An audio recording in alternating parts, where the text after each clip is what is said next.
आपका स्वागत है स्टोरी यूनिवर्स में। विश्वेश्वरैया कहानी के लेखक R.K. मूर्ति ने एक अद्वितीय और प्रेरणादायक कहानी प्रस्तुत की है। R.K. मूर्ति, जो अपनी गहन सोच और समझ के लिए जाने जाते हैं, उन्होंने इस कहानी में मोक्षगुंडम विश्वेश्वरैया के बचपन के अनुभवों को बहुत ही सजीवता से उकेरा है। आकाश में गूंजती गरज, बारिश में भीगते पेड़ और उमड़ते नालों के बीच एक छोटे बच्चे का मनमोहक दृश्य। क्या आपने कभी सोचा है कि प्रकृति की अद्भुत शक्ति और गरीबी की कठोर वास्तविकता एक मासूम बालक के मन को कैसे झकझोर सकती है? क्यों वह छोटा लड़का बारिश की बूंदों में भीगती आकृति को देखकर अपनी समझ और ज्ञान को और गहरा करना चाहता है? विश्वेश्वरैया का यह बचपन का संघर्ष, प्रकृति और समाज के कठोर सवालों के उत्तर खोजने का उसका जुनून क्या उसे महानता की ओर ले जाएगा? क्या वह अपनी मां के सवालों का संतोषजनक उत्तर देकर अपनी शिक्षा जारी रख पाएगा? और कैसे एक साधारण सा बालक जीवन भर छात्र बने रहने का संकल्प कर महान इंजीनियर बनता है? यह कहानी न केवल बालक विश्वेश्वरैया के जीवन की झलक दिखाती है, बल्कि हमें प्रेरित भी करती है कि कैसे विपरीत परिस्थितियों में भी हम अपने संकल्प और जिज्ञासा से महानता की ऊंचाइयों को छू सकते हैं। तो चलिए शुरू करते हैं। आकाश में अंधेरा छाया हुआ था। बादल आकाश में मंडराते हुए एक दूसरे से टकरा जाते तो बिजली चमक उठती और गर्जन होता। फिर मूसलाधार वर्षा होने लगी। कुछ ही देर में गइये और नालियां पानी से भर गई। 6 वर्षीय विश्वेश्वरैया अपने घर के बरामदे में खड़ीडीढ़ा इस दृश्य को निहार रहा था। गली में पंक्तियों में खड़ीडीढ़े पेड़ बारिश में धुल जाने के कारण साफ व सुंदर दिखाई दे रहे थे। पत्तियों और टहनियों से पानी की बूंदें टप टप गिर रही थीं। थोड़ी दूरी पर हरे भरे धान के खेत लहलहा रहे थे। जहां विश्वेश्वरैया खद्दा था, वहीं निकट की नाली का पानी उमड़ घुमड़ रहा था। उसमें भंवर भी उठ रहे थे। उसने एक जलप्रपात का रूप धारण कर लिया था। वह एक बहुत ही बड़े पत्थर को अपने साथ बहाकर ले जा रहा था, जिससे उसकी शक्ति का प्रदर्शन होता था। विश्वेश्वरैया ने हवा और सूर्य की शक्ति को भी देखा था। सामूहिक रूप से वे प्रकृति की असीम शक्ति की ओर संकेत कर रहे थे। प्रकृति शक्ति है।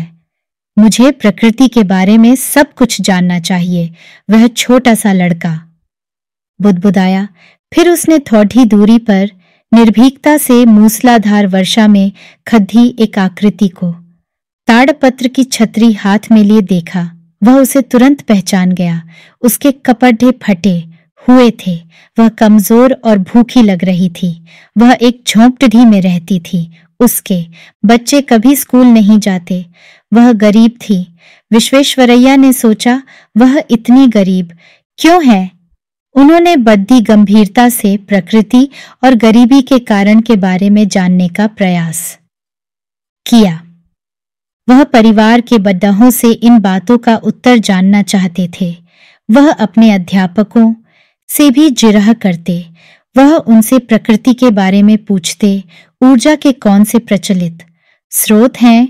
कैसे इस ऊर्जा को पकड़कर इस्तेमाल में लाया जा सकता है? वह यह भी पूछते कि आखिर इतने लोग गरीब क्यों हैं?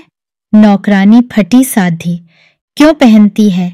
वह झोंपड़ी में क्यों रहती है? क्या उसे अपने बच्चों को स्कूल नहीं भेजना चाहिए? धीरे धीरे इस लड़के को प्रकृति और जीवन के बारे में अंतर्दृष्टि प्राप्त होने लगी।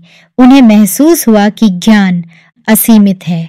उसे बिना रुके सीखते रहना होगा। तभी उन्हें उन प्रश्नों के उत्तर मिल सकते हैं जो उन्होंने उठाए थे। उन्होंने निश्चय किया कि वह जीवन पर्यंत तक छात्र बने रहेंगे, क्योंकि बहुत कुछ सीखना बाकी है। इसी संकल्प में उनकी महानता की कुंजी थी। मोक्षगुंडम विश्वेश्वरैया का जन्म मैसूर, जो अब कर्नाटक में है, के मुद्देनाहल्ली नामक स्थान पर 15 सितंबर 1861 को हुआ था। उनके पिता वैद्य थे। वर्षों पहले उनके पूर्वज आंध्र प्रदेश के मोक्षगुंडम से यहाँ आए और मैसूर में बस गए थे। 2 वर्ष की आयु से ही उनका परिचय रामायण, महाभारत और पंचतंत्र की कहानियों से हो गया था। ये कहानियां हर रात घर की वृद्ध महिलाएं उन्हें सुनाती थीं। कहानियां शिक्षाप्रद व मनोरंजक थीं।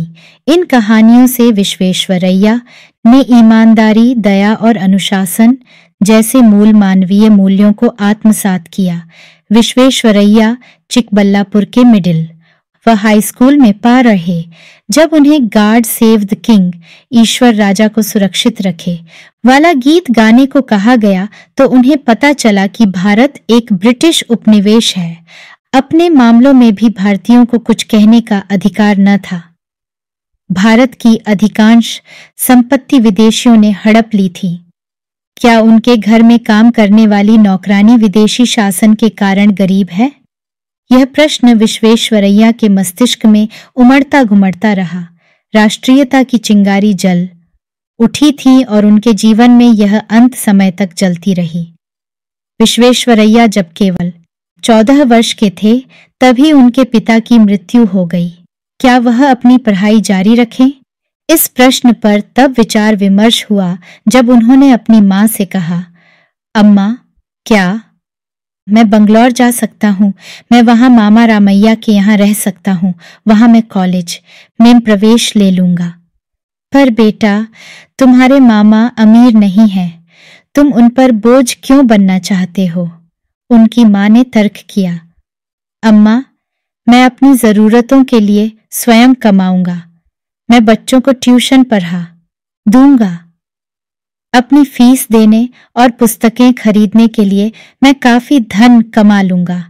मेरे ख्याल से मेरे पास कुछ पैसे बच भी जाएंगे जिन्हें मैं मामा को दे दूंगा। विश्वेश्वरैया ने समझाया। उनके पास हर प्रश्न का उत्तर था। समाधान ढूंढने की क्षमता उनके पूरे जीवन में लगातार विकसित होती रही और इस कारण वह एक व्यावहारिक व्यक्ति बन गए।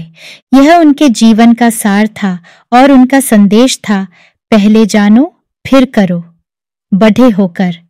यही विश्वेश्वरैया एक महान इंजीनियर बने। आशा करते हैं कि यह कहानी आपको बहुत पसंद आई होगी। ऐसी और कहानियां सुनने के लिए जुड़े रहिए हमारे चैनल स्टोरी यूनिवर्स के साथ। धन्यवाद।